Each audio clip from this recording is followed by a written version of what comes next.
होतं.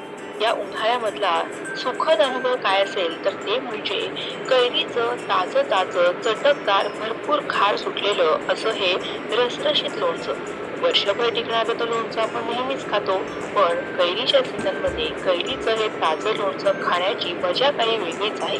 आणि हे असं मस्त जर भरपूर खार सुटलेलं ताजं लोणचं जर तुम्हाला बनवायचं असेल तर व्हिडिओला पटकन एक लाईक करा आणि व्हिडिओ शेवटपर्यंत नक्की बघा.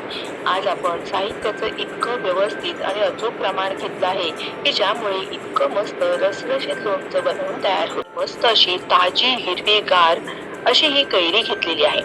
बघा, आत्ताच या झाडावरून तोडून आणलेले आहेत. याचं देठ काढल्यानंतर बघा बराचसा चीक यामधून बाहेर येतोय. आत्ताच मी या झाडावरच्या मस्त अशा ताज्या ताज्या कैऱ्या काढून आणलेल्या आहेत. आणि बघा, या कैरीला सुद्धा भरपूर असा चीक निघत आहे. इतक्या मस्त ताज्या आणि रसरशीत कैऱ्या आपल्याला घ्यायच्या आहेत. आता या कैऱ्या सर्वप्रथम आपण धुवून घेणार आहोत. साधारण वजनी प्रमाणात पाहिलं तर अर्धा किलो इतक्या या कैऱ्या आहेत. आज आपण अर्धा किलोच्या अचूक प्रमाणामध्ये लोणचं बनवणार आहोत. कैऱ्या या थंड पाण्यामध्ये घालून चांगल्या स्वच्छ अशा धुवून घ्यायच्या, म्हणजे याला काही धूळ माती कचरा लागला असेल, चीक लागला असेल तर ते निघून जातं. आणि त्यानंतर एखाद्या सुती कापडाने स्वच्छ अशा कोरड्या करून घ्यायच्या आहेत. इथे पाण्याचा जरा सुद्धा अंश नको. चॉपिंग पॅड, हात, कैरी किंवा आपण जे काही साहित्य वापरू ते सगळं कोरडं असावं. दोन्ही कैऱ्या मी व्यवस्थित अगदी कोरड्या करून घेतल्या आहेत. आता इथे जी सुरी वापरली आहे ती सुद्धा स्वच्छ आणि कोरडी आहे. सगळ्या या गोष्टींची काळजी घेतली तर आपलं लोणचं महिनोन-महिने अगदी व्यवस्थित टिकतं. आता देठाचा भाग काढून घेतला आणि कैरीचे लहान लहान फोडी तयार करणार आहोत. या कैरीमध्ये अजूनही कडक असा जो पाठा असतो तो तयार झाला नाहीये. हलकासा असा तयार होतोय. थोडंसं हे असं टणक लागत आहे बघा. पूर्णतः पाठा तयार झालेला नाहीये.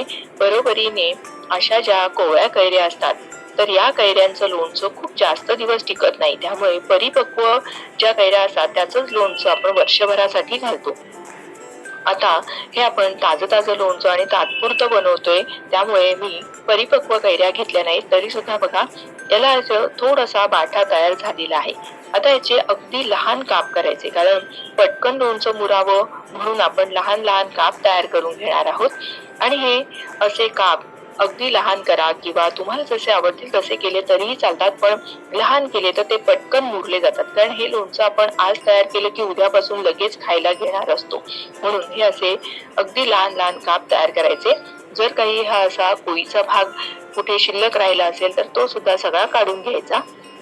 आणि या पद्धतीने असे लहान लहान काप आपण सगळ्या दोन्ही कैरींचे तयार करून घेणार आहोत. आता हे काप एका भांड्यामध्ये असे काढून ठेवायचे.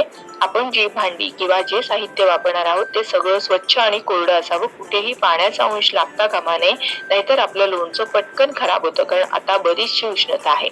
आता या कैरीच्या फोडी मी या एका ताटात काढून ठेवल्या.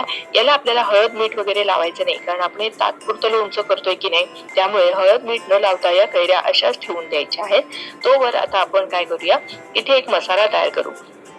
लोणच्याचा मसाला तयार करण्यासाठी इथे मी अर्धी वाटी इतकं ही जी मोहरीची डाळ असते की नाही, किंवा याला राईची डाळ म्हणतात, ही डाळ घेतलेली आहे. ही तुम्हाला किराणा सामानाच्या कुठल्याही दुकानामध्ये मिळेल. अर्धा किलो कैरीसाठी अर्धी वाटी डाळ हे प्रमाण बरोबर आहे. त्याचबरोबर 1 चमचा मेथीचे दाणे घ्यायचे, पण माझ्याकडे इथे ही थोडीशी मेथीची भरड आहे ती मी घेतलेली आहे. त्यानंतर 1 चमचा बडीशेप घ्यायची आहे आणि अर्धा चमचा हळद घ्यायचा आहे. आता झाकण लावून हे मिक्सरला थोडंसं पल्स मोडवर फिरवून घेणार आहोत.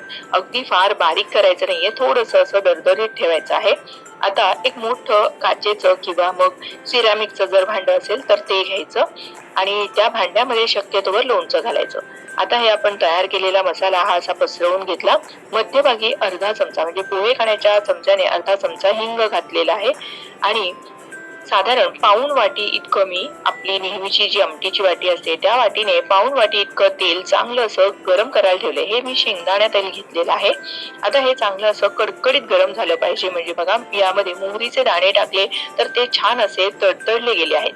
असे मोहरीचे दाणे चांगले तडतडून फुटले पाहिजेत, म्हणजेच आपलं तेल व्यवस्थित तापलं आहे असं समजावं. आता गॅस बंद करायचा आणि याच्या 1-2 वाफा निघून जायला पाहिजेत. अगदी कडकडीत तेल वापरायचं नाहीये. आता हे जे तेल आहे हे थोडंसं थंड झालं, 1-2 मिनिटं मी जाऊ दिलेली आहेत आणि त्यानंतर यामध्ये आपण या मसाल्यावरती जे हिंग घातलं होतं मध्यभागी, त्या हिंगावर आपल्याला हे असं तेल ओतून घ्यायचं आणि लगेच असं झाकण ठेवायचं आहे. असं केलं म्हणजे काय होतं, तर हिंगाचा सुवास छान या लोणच्यामध्ये मुरला जातो. म्हणून पटकन असं हिंगावरती गरम तेल ओतलं की लगेच हे झाकण ठेवायचं आहे. बरोबरीने आपण बघा बाकीचे सगळे मसाले अजिबात गरम केले नव्हते किंवा असे भाजून घेतले नव्हते, म्हणून हे गरम गरम तेल ओतलं की लोणचं आपलं जास्त दिवस टिकतं. त्यानंतर आता यामध्ये चवीपुरतं मीठ घालायचं. पोहे खायच्या चमच्याने 2 चमचे भरून मी मीठ घातलेलं आहे.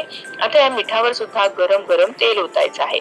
असं केल्याने मीठ जरी भाजून घेतलं नाही तरीही चालतं, म्हणून हे असं गरम गरम तेल यामध्ये ओतून घ्यायचं. आता सगळ्यात शेवटी आपल्याला साधारण पोहे खायच्या चमच्याने 3 चमचे मी बेडगी मिरचीचं लाल तिखट वापरलेलं आहे.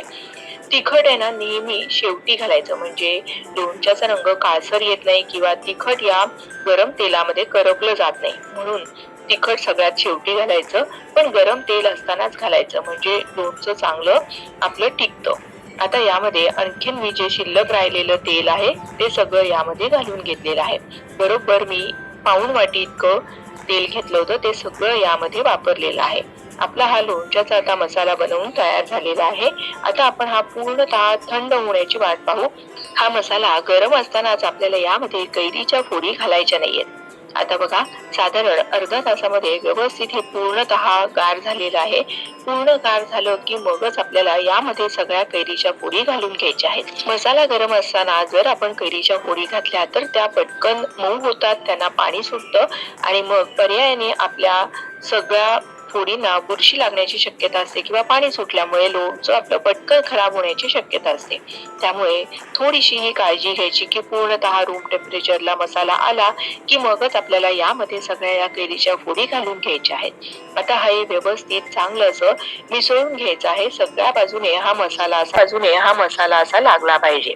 जर तुम्हाला खूप जास्तीचा खार आवडत असेल तर अर्धी वाटी जी आपण मोहरीची डाळ घेतली त्याऐवजी पाऊण वाटी मोहरीची डाळ घेतली तरीही चालेल. आता बघा सगळा मसाला या व्यवस्थित कैरीच्या फोडींना लागला आहे. आता या चमच्याने ह्या कैरीच्या फोडी अशा चांगल्या घट्ट अशा दाबून ठेवायच्या आहेत. व्यवस्थित हे असं दाब देऊन मग यावर आपल्याला एखादं झाकण ठेवायचं आहे. हे असं केलं म्हणजे काय होतं, हळूहळू या कैरीच्या फोडी जसजसा वेळ जातो तसं त्या मुरल्या जातात आणि मस्त असा या लोणच्याला खार सुटतो. त्यामुळे आता मी हे संध्याकाळी लोणचं बनवलेलं आहे. उद्या सकाळी तुम्हाला मी हे लोणचं पुन्हा दाखवते. बघा दुसऱ्या दिवशी म्हणजे साधारण 12 ते 14 तास आता इथे झालेले आहेत आणि बघा एकदाच फक्त मी हे रात्री पुन्हा खालच्या फोडी वरच्या फोडी खाली असं करून पुन्हा दाब देऊन असंच ठेवलं होतं.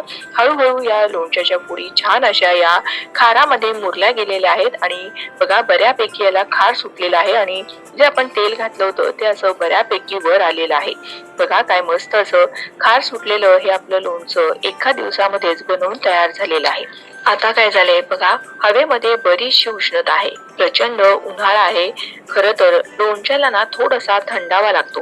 म्हणूनच आपण पहिला पाऊस पडला की मग जरा वातावरण गार होतं आणि त्यानंतरच वर्षभर टिकणारं कैरीचं लोणचं घालत असतो. म्हणून हे लोणचं आता आपल्याला थंड जागी ठेवायचं आहे. जिथे कुठे फारशी उष्णता नसेल अशा ठिकाणी ठेवलं तर हे अगदी महिनाभर सुद्धा टिकेल. पण आता सध्या खूप उष्णता असल्यामुळे आपण हे लोणचं बरणीमध्ये भरून मग ते फ्रीज मध्ये ठेवायचं, म्हणजे महिनाभर सुद्धा आपलं हे लोणचं व्यवस्थित टिकतं. मी इथे स्वच्छ एक काचेची बरणी घेतलेली आहे. ती सुद्धा उन्हामध्ये वाळवून घेतलेली आहे, म्हणजे अगदी व्यवस्थित निर्जंतुक केलेली बरणी घ्यायची आणि मग त्यामध्ये हे लोणचं असं भरून ठेवायचं आहे. लोणचं जेव्हा आपण भरतो की नाही त्यावेळेस बघा या पद्धतीने असं त्याच्यावर दाब द्यायचा आहे की जेणेकरून आतमध्ये हवेची पोकळी शिल्लक राहत नाही आणि जे तेल असतं की नाही ते सुद्धा सगळं या लोणच्याच्या वर येतं आणि पर्यायाने लोणचं आपलं अजिबात खराब होत नाही. त्यामुळे हे असं चांगलं दाब देऊन एकसंध असं लोणचं भरून घ्यायचं. तुम्हाला ही आजची लोणच्याची रेसिपी कशी वाटली हे मला कमेंट करून नक्की सांगा. व्हिडिओ आवडला असेल तर एक लाईक करा. तुमच्या मैत्रिणींना नातेवाईकांना जास्तीत जास्त शेअर करा. अशा छान छान प्रमाणबद्ध रेसिपीज पाहण्यासाठी असलेले बेल आयकॉन सुद्धा प्रेस करा. धन्यवाद.